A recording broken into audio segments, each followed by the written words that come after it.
Good morning, beautiful people. Just want to talk to you all really quickly about real talk. How real talk with your kids lead to future success. That is one of the biggest things that you have to remember while we're raising these young children. We are sometimes inclined to tell our children falsehoods or lies. Well, I'm going to be honest, tell our children lies when they ask us those tough, difficult questions. Those difficult conversations are what are so pivotal in your child's future success. So you have to be very honest. Now, with that being said, you have to be honest on the level of what your child understands. When your child is 8 and asks you a question about sex, that's going to sound different than when your child is 10 or 12 and they ask you a question about sex. Or even when your child is 16 or 17 and they ask you a question about sex. The one thing that is consistent is that you have to be honest. Do not be like some people I know and tell them, if you have sex, you're going to die. Sex is horrible. No one enjoys sex, because those clearly are not truths. People enjoy sex. People don't die from actual having sexual intercourse unless something go wrong or they catch an STD. And that's a perfect time to have a real conversation with them about protecting themselves sexually for when they do have sex. Whether you're ready at that point or whether they're ready at that point. You want to still teach them the importance of protecting themselves if they're sexually active. Also, these real conversations should include drugs. I can remember my daughter was in 8th grade and she came to me and she said, "Mom, I want to try marijuana when I'm in 10th grade." The first thing that popped up in my head is, "Look, girl, what the hell are you talking about?" That really was my first thought. But then my mind just began to get flooded with thoughts like, where did this come from? Why 10th grade? Has she already tried it? And just trying to get a feel for what I would say. So I began to talk to her and ask her questions. I was like, "Well, have you already tried it?" She said no, but she had friends who tried it. Then I asked her why was she interested in trying it? What did she know about it? Why 10th grade? None of the answers made any sense to me at the time, but that's not the point. The point is, I showed her that we can have a conversation about it. I also told her that I was not okay with it and that it was not going to happen in my house. So I always use my favorite line. When you're 18, you can do exactly what you want. You can make any bad or good decision you want. But just remember, some bad decisions will cost you your whole life. And you want to make sure that when you make a decision, you're conscious of all the possibilities, or as many as you can be, and you're okay with them. That's my favorite line to use with her. When you're 18, you can make any decision you want. Get as many tattoos, piercings, calf sets, you can smoke weed all you want. But make sure you're making decisions and you understand what you're doing and why you're doing it. And that you're doing it because you want to, not because you're being influenced by someone else. So getting back to the real talks. In the morning, we have real talks about friendships, life, love, sex, drugs. Even with that conversation about smoking weed, I don't know a whole lot about weed.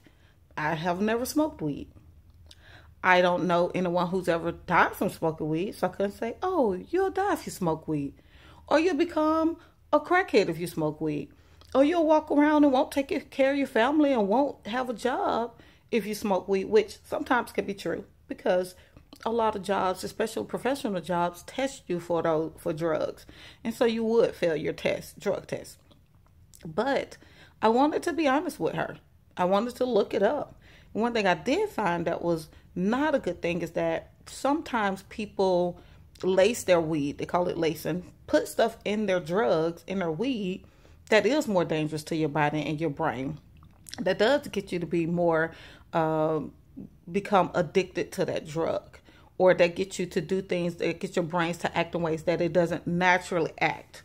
And the one thing I did was I showed her like some of the effects people have had who smoked weed that was laced and was not aware. And even just sporadically, when I would see someone doing something that exhibited those symptoms of behavior, I would say, "See, that could be a person right there that maybe smoked some laced weed. You see how they're acting? Do you want to act like that in the future? No. Okay." And then sometimes I say, "Oh, that person seemed real chill. Eyes red, has the munchies." Those are some symptoms of smoking weed. Is that something you're okay with? Now, Doesn't really honestly matter to me if she grew up and tried weed at one point. She just wasn't going to do it in 10th grade. She just wasn't going to do it in my household. But I wanted her to understand, to have knowledge about things you want to do in life. Have knowledge about things that are important to your health, your physical, your mental, and your emotional health, and your financial health. Sometimes we forget about that when we're teaching our children things. They have a responsibility to themselves when they become adults financially.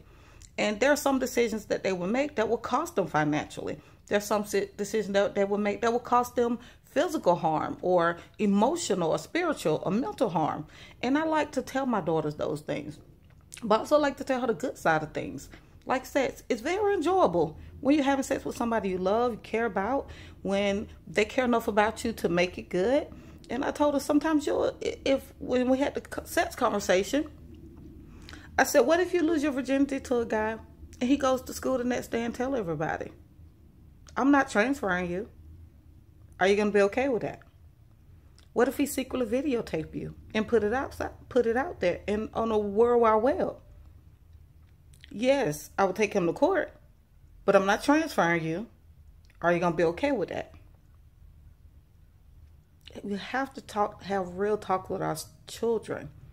And the one thing I'm finding is that having real, serious, honest conversations, very honest and blatant, sometimes blatant conversations with my child, it has increased our bond. It has increased the level of trust that we have in each other. You know, she'll ask to go out and I trust her. She hasn't given me a reason not to. I'll let her go. She contacts me, tell me where she is. When she go to the next spot, she contacts, tell me where she is. If she want to purchase something, even if it's $10, she calls me, hey mom, I want to purchase this dress. I sent you a picture. Is this okay? And she has her own money. But there's a respect there. There's an honesty. There's a bond there that I've created from having real conversations with her over the years. And so having those real conversations with your children allows them to feel supported, allows them to believe you and trust you, and know that you have the best interests at heart. And when that happens, that allows them to come to you in those times that they still may be afraid to, but they know that, okay, I could talk to my mom. She may get upset, but she's going to be honest with me. She's going to support me, and she's going to love me through whatever I'm going through. Those are the things they need to know in order to be successful in life, in order to make their own good decisions later in life, because we're not going to always be right there with them. But I do want her to always come to me. I want her to research things that she's interested in trying to do. And I want her to always have to know that she has my love and support. That's what's important to me. Not keeping her from having sex, not keeping her from smoking, not keeping her from getting tattoos and piercings. But that one day she'll be smart, successful, and feel supported and make good decisions. And then turn around and raise a child that does the same thing. Okay, so we have to get to school. I don't want her to be late, and I want to be late to work. So I'm signing off this morning. And you can go to my blog at shantaRblog.wordpress.com. I actually will do a blog on this. And then my next one will probably be on teaching our children responsibility. Y'all have a great day. Go forth and be great.